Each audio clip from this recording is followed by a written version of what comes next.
نحمده ونصلي على رسوله الكريم اما بعد فاعوذ باللہ من الشیطان الرجیم بسم اللہ الرحمن الرحیم۔ بھائیوں اور بہنوں، آج کے اس اہم بیان میں آپ کو ایک ایسی دعا بتا رہا ہوں جو اللہ کے نبی حضرت موسیٰ علیہ السلام کی سکھائی گئی دعا ہے۔ یہ دعا پڑھتے ہی اللہ کے عرش سے فرشتے اترنا شروع ہو جاتے ہیں اور اس بندے کی جو بھی مصیبت پریشانی ہوتی ہے، چاہے جتنی ہی بڑی سے بڑی پریشانی کیوں نہ ہو، یہ فرشتے اس کی وہ پریشانی و مصیبت کو فوراً حل کر دیتے ہیں۔ یقین جانیے یہ دعا اتنی بابرکت ہے کہ جو شخص بھی اپنی کسی پریشانی کے لیے، اپنی کسی مصیبت کے لیے اس دعا کو پڑھتا ہے تو اللہ تبارک و تعالی اس کی ہر پریشانی کو، ہر مشکل کو اور ہر مصیبت کو فوراً حل کر دیتا ہے اور اس پر اپنی بے تحاشا برکتیں اور رحمتیں برساتا ہے۔ یہ دعا اللہ تبارک و تعالی نے حضرت موسیٰ علیہ السلام کو سکھائی اور یہ دعا اللہ کے عرش کو ہلا دیتی ہے۔ جو شخص بھی اس دعا کے ذریعے اللہ سے کچھ بھی مانگتا ہے، چاہے کتنی ہی بڑی چیز کیوں نہ مانگ لے، گھر مانگ لے، گاڑی مانگ لے، بے تحاشا دولت مانگ لے، اس دعا کی برکت سے اللہ تبارک و تعالی اس کی ہر حاجت کو، اس کی ہر خواہش کو فوراً قبول کرتا ہے اور اسے وہ چیز لازمی عطا فرمائی جاتی ہے۔ یہ دعا عرش والوں میں بہت مشہور ہے اور وہ بابرکت دعا آج کے اس بیان میں آپ کو بتا رہا ہوں۔ بھائیوں اور بہنوں، اللہ تبارک و تعالی کبھی بھی اپنے بندوں کو اکیلا نہیں چھوڑتا۔ اللہ تبارک و تعالی نے رہنمائی کی شکل میں اپنے بندوں کو ایک ایسی کتاب عطا فرمائی ہے جو کہ اگر ہمیں ہزاروں قسم کے مسائل ہوں، اولاد کی طرف سے مسئلہ ہو، گھر کی کوئی پریشانی ہو، کاروباری پریشانی ہو، یا پھر غربت اور تنگ دستی کی وجہ سے کوئی مسائل ہوں، حتیٰ کہ کوئی بھی پریشانی ہو، وہ ساری دنیا سے مایوس ہو جاتا ہے، کیونکہ ایک اللہ پاک ہی ہے جو کہ اپنے بندے کی ہر وقت مدد کے لیے تیار ہوتا ہے۔ اس لیے جب انسان اپنے رب کی طرف متوجہ ہوتا ہے، اپنے پروردگار کو یاد کرتا ہے، تو پھر اللہ تبارک و تعالی بھی اس کی ہر قسم کی پریشانیوں کو ختم کر دیتا ہے۔ اس کی ہزاروں حاجتیں بھی ہوں تو انہیں پورا فرماتا ہے۔ اللہ تبارک و تعالی نے اپنے نبی حضرت موسیٰ علیہ السلام کو ایسے کلمات عطا فرمائے جو کہ وہ دن میں 7 مرتبہ پڑھتے تھے۔ ہر دن 7 مرتبہ یہ بابرکت کلمات پڑھتے تھے اور جو بھی اللہ تبارک و تعالی سے مانگتے تھے، اللہ تبارک و تعالی انہیں عطا فرماتا تھا۔ یہ ایک ایسا بابرکت وظیفہ ہے کہ جو آپ کے سارے مطالبوں کو اللہ تبارک و تعالی سے قبول کروائے گا انشاءاللہ۔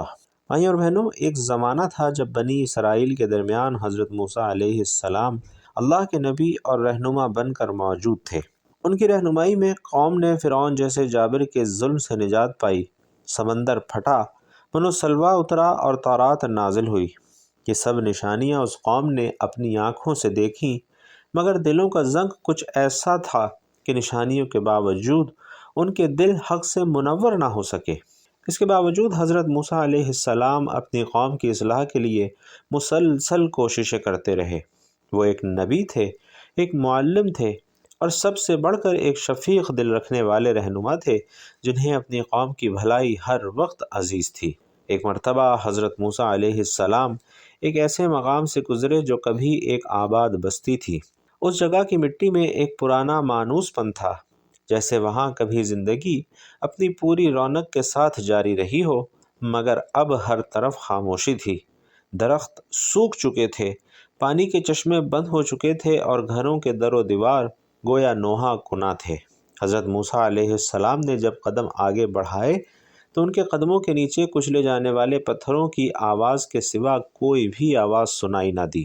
کچھ ہی فاصلے پر ایک ٹیلہ تھا جہاں سے پوری بستی کا منظر صاف دکھائی دیتا تھا۔ حضرت موسیٰ علیہ السلام اس مقام پر کھڑے ہوئے۔ سامنے منظر ایسا تھا گویا موت نے وہاں خیمہ زن ہو کر زندگی کو جلا وطن کر دیا ہو۔ ہر جگہ لاشیں پڑی تھیں، بچے، بوڑھے، جوان، سبھی کے چہرے وقت کی بے رحمی کی گواہی دے رہے تھے۔ ان کے چہرے نہایت سکون سے تھے، جیسے ان پر اچانک کوئی مصیبت آ گئی ہو جس نے انہیں سنبھلنے کا موقع ہی نہ دیا ہو۔ حضرت موسیٰ علیہ السلام نے آنکھیں بند کیں اور دل میں ایک لرزہ سا دوڑ گیا۔ انہوں نے بارگاہ الہی میں عرض کیا، اے میرے رب، یہ بستی تو عبادت گزار لوگوں کی تھی، یہ لوگ تیری کتاب کے قاری تھے، تیرے پیغام پر ایمان لانے والے تھے، تیری شریعت کی پابندی کرنے والے تھے۔ اے رب، پھر ان پر ایسا عذاب کیوں آیا کہ ایک بھی شخص باقی نہ بچا؟ تو ارحم الراحمین ہے، تو یہ غضب کس خطا کی سزا ہے؟ ناظرین، اللہ تعالیٰ نے حضرت موسیٰ علیہ السلام کے دل کی گہرائی سے اٹھنے والے اس سوال کا جواب وحی کے ذریعے دیا۔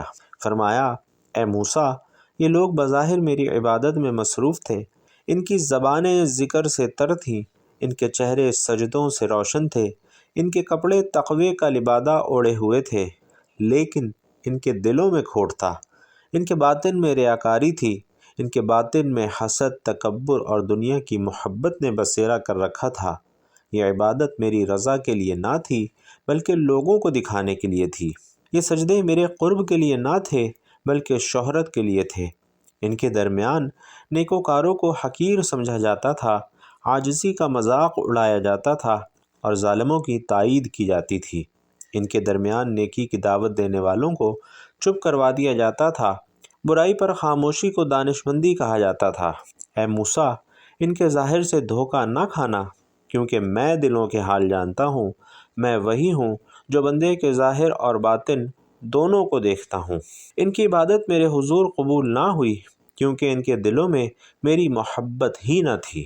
بھائیوں اور بہنوں، حضرت موسیٰ علیہ السلام کے چہرے پر سنجیدگی اور تفکر کے آثار گہرے ہو گئے۔ وہ ایک لمحے کے لیے خاموش ہوئے، جیسے دل پر کوئی بوجھ اتر آیا ہو۔ پھر نیچے جھکے، ایک مٹھی خاک اٹھائی اور آسمان کی طرف نگاہ بلند کی، اور زبان سے نکلا کہ اے رب کریم، ہمیں ایسا ظاہر نہ دے جو باطن سے خالی ہو، ہمیں وہ دل عطا فرما جو تیری محبت سے لبریز ہو، ہمیں ریا سے بچا اور اخلاص عطا فرما، ہماری عبادات میں اپنی رضا شامل فرما تاکہ تیرے یہاں قبول ہو سکے۔ پھر حضرت موسیٰ علیہ السلام نے اس بستی کے لیے استغفار کیا اور دعا کی کہ اے رب، ان پر رحم فرما، ان کی لغزشوں کو معاف فرما اور ہمیں ان کی حالت سے عبرت لینے والا بنا۔ اس دعا کے بعد حضرت موسیٰ علیہ السلام کچھ دیر وہاں ٹھہرے اور اس ویرانی سے سبق لیتے ہوئے واپس روانہ ہوئے۔ ان کے چہرے پر وہ سکون نہ تھا جو عموماً ان کے چہرے سے جھلکتا تھا۔ وہ خاموش تھے، جیسے دل ہی دل میں امتوں کی اصلاح کا درد ان کے سینے میں معجزن ہو۔ جب وہ اپنی قوم کے درمیان واپس پہنچے تو انہوں نے لوگوں کو جمع کیا اور ان سے کہا کہ اے بنی اسرائیل، تم ان لوگوں جیسے نہ بن جانا جن کی عبادات صرف زبان تک محدود تھیں۔ ان کے دل اللہ سے غافل تھے، ان کے عمل ریا سے آلودہ تھے۔ وہ نماز پڑھتے تھے مگر دل میں دنیا بستیاں بسائے رکھتے تھے۔ وہ روزہ رکھتے تھے مگر لوگوں کے دل توڑتے تھے۔ وہ حج کی باتیں کرتے تھے مگر اللہ کے بندوں کو حقیر سمجھتے تھے۔ یاد رکھو، اللہ کے یہاں مقبول وہی ہے جو دل سے بندہ ہو۔ تمہاری زبانیں جو کچھ کہتی ہیں، اگر وہ تمہارے دل کی گہرائی سے نہ نکلے تو وہ الفاظ فضاؤں میں بکھر جاتے ہیں، لیکن اگر ایک آہ بھی دل سے نکلے تو وہ عرش تک جاتی ہے۔ تمہارا ایک سجدہ بھی اگر ریا سے پاک ہو تو وہ تمہارے لیے جنت کا دروازہ کھول سکتا ہے، لیکن اگر تم ہر روز سینکڑوں سجدے کرو مگر دل میں تکبر ہو تو وہ سجدے تمہیں جہنم کے قریب لے جا سکتے ہیں۔ ناظرین، قوم پر ان الفاظ کا گہرا اثر ہوا۔ کئی لوگوں کی آنکھوں سے آنسو جاری ہوئے، دلوں پر چھپی میل اتری۔ کچھ دنوں تک اس بستی کا ذکر ہوتا رہا۔ لوگ ایک دوسرے کو نصیحت کرتے، دلوں کا جائزہ لیتے، اپنی نیتوں کا محاسبہ کرتے۔ حضرت موسیٰ علیہ السلام ہر رات تہجد میں دعا کرتے کہ اے میرے رب، ہماری عبادت کو خالص بنا، ہمیں اخلاص عطا فرما، ہماری نیتوں کو درست فرما اور ہمیں ان لوگوں کی راہ پر نہ ڈال جن کا ظاہر روشن مگر باطن تاریک ہو۔ ناظرین، وقت گزرتا رہا، قوم اپنی حالت بدلنے لگی، نیتوں میں بہتری آئی، ظاہری عبادت کے ساتھ باطنی اصلاح پر بھی توجہ دی گئی۔ حضرت موسیٰ علیہ السلام کو جو غم اس بستی کے منظر نے دیا تھا، وہ اب ایک سبق بن کر بنی اسرائیل کے دلوں میں بس چکا تھا، اور یہ سبق وہ تھا جو ان کے ظاہری عمل سے زیادہ ان کے اندر کے حال کو درست کرنے کا پیغام دے گیا۔ یہ واقعہ ہمیں بھی دعوت فکر دیتا ہے کہ ہم اپنی عبادات کو محض عادت نہ بنائیں بلکہ ہر عمل میں اخلاص، عاجزی اور بندگی کا رنگ شامل کریں، کیونکہ اللہ دلوں کے حال جانتا ہے اور وہی عمل کو قبول کرتا ہے جو صرف اور صرف اس کے لیے کیا جائے۔ اور ناظرین، یہی وہ راز ہے جو حضرت موسیٰ علیہ السلام اس بستی کی خاموشی سے سیکھ کر اپنی قوم کو سکھا گئے اور ان کے بعد آنے والوں کے لیے بھی ایک گہرا نشان چھوڑ گئے۔ حضرت ابو سعید رضی اللہ تعالیٰ عنہ سے روایت ہے کہ نبی آخر الزماں حضرت محمد مصطفیٰ صلی اللہ علیہ وسلم نے فرمایا کہ حضرت موسیٰ علیہ السلام نے خداوند سے عرض کیا کہ اے میرے پروردگار، مجھے کوئی ایسی چیز بتا دے کہ جس کے ذریعے میں تجھے پکاروں۔ اللہ تبارک و تعالی نے فرمایا، اے موسیٰ، لا الہ الا اللہ پڑھ لیا کرو۔ یہ سن کر حضرت موسیٰ علیہ السلام نے عرض کی، اے میرے پروردگار، اس کلمے کو تو ہر شخص ہی پڑھتا ہے، میں تجھ سے ایسی چیز چاہتا ہوں جو کہ صرف میری حد تک محدود رہے۔ اللہ تبارک و تعالی نے ارشاد فرمایا کہ اے موسیٰ، اس ورد کو معمولی نہ سمجھو، ساتوں آسمان اور ساتوں زمینیں اگر ترازو کے ایک پلڑے میں رکھ دیے جائیں اور دوسرے پلڑے میں لا الہ الا اللہ کو رکھ دیا جائے تو لا الہ الا اللہ والا پلڑا زیادہ وزنی ہوگا۔ تو بھائیوں اور بہنوں، آج کے اس معلوماتی بیان میں جو ورد آپ کو بتا رہا ہوں، اس وظیفے کے خاص کلمات ہیں جو کہ اللہ تبارک و تعالی نے حضرت موسیٰ علیہ السلام کو سکھلائے، اور ان کلمات کے ذریعے سے حضرت موسیٰ علیہ السلام اللہ تبارک و تعالی سے جو بھی مانگتے تھے، اللہ تبارک و تعالی انہیں وہ لازمی عطا فرماتا تھا۔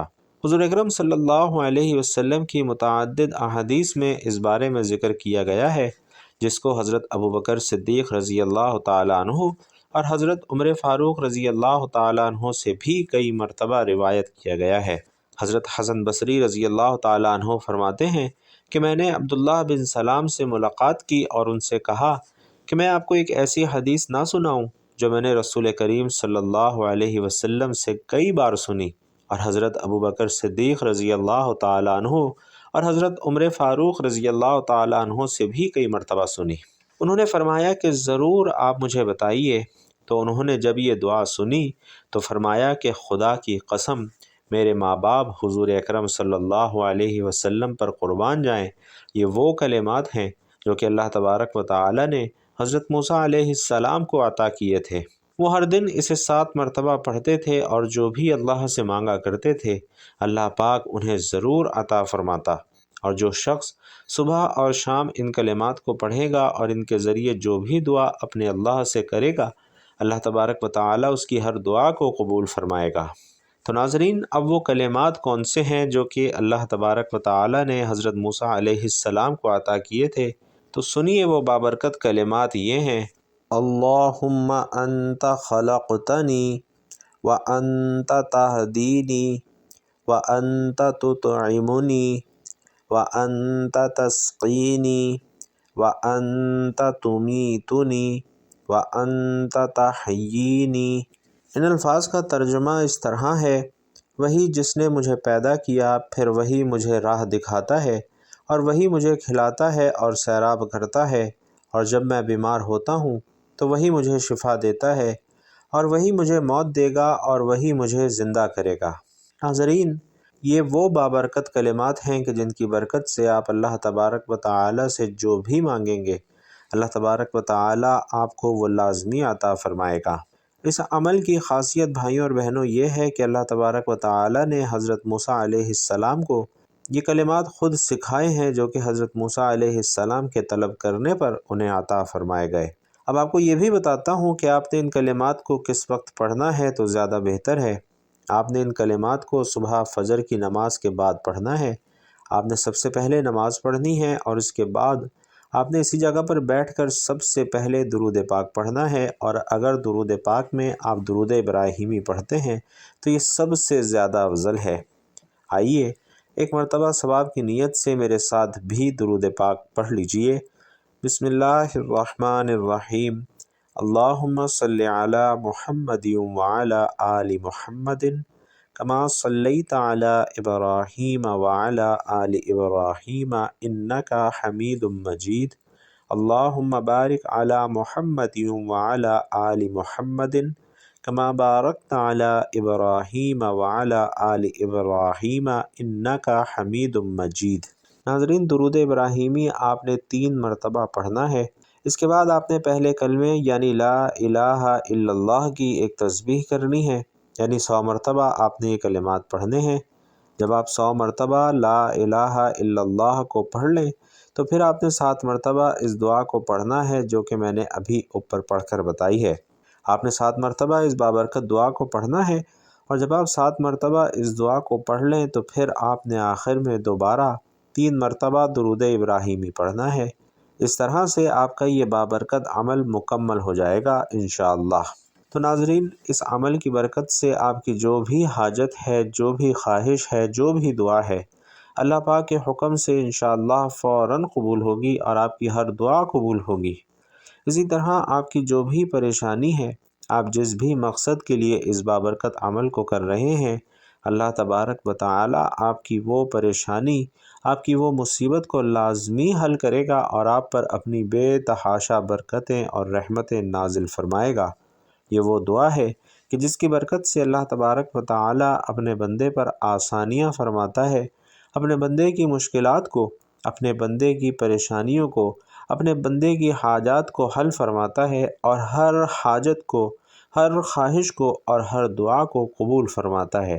یہ وہ بابرکت دعا ہے کہ جو اللہ تبارک و تعالی نے اپنے نبی کو سکھائی، اور اس دعا کی برکت سے اللہ تبارک و تعالی اپنے بندے کی سنتا ہے اور اپنے بندے کی ہر دلی مراد پوری کرتا ہے۔ بھائیوں اور بہنوں، آپ نے یہ عمل پورے کامل یقین کے ساتھ اور سچی نیت کے ساتھ کرنا ہے۔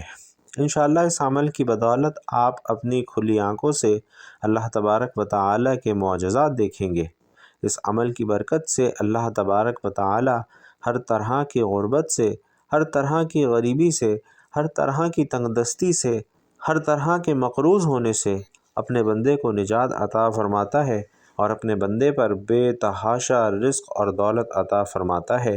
صرف یہی نہیں، اس کے گھر سے تنگ دستیوں کو، غربت کو، مفلسی کو، فاقوں کو ختم کر دیتا ہے، اور اس پر بے تحاشا دولت کی بارش فرماتا ہے۔ اس کی جو بھی حاجات ہوتی ہیں انہیں ضرور پورا فرماتا ہے، اور اس کو اپنے حفظ و امان میں رکھتا ہے۔ اللہ تبارک و تعالی سے دعا ہے کہ ہم سب کو نیکی کی بات سننے، سمجھنے اور اس پر عمل کرنے کی طاقت اور توفیق مرحمت فرمائے۔ اللہ رب العزت ہم سب کو 5 وقت کا نمازی بنائے۔ اللہ تعالیٰ صرف اور صرف اپنے اوپر توکل کرنے والا بنائے۔ اللہ تعالیٰ ہمیں ہر طرح کی مفلسی سے، غربت سے، معذوری سے اپنی امان میں رکھے، اور اللہ تعالیٰ ہم سب کے حلال رزق میں خوب برکت، وسعت اور کشادگی عطا فرمائے۔ آمین یا رب العالمین۔ بھائیوں اور بہنوں، آپ لوگ بھی اس خوبصورت دعا پر کمنٹ باکس میں آمین لکھ کر دعا میں ضرور شامل ہوئیے گا۔ اللہ تبارک و تعالی آپ سب کا حامی و ناصر ہو۔ آمین یا رب العالمین۔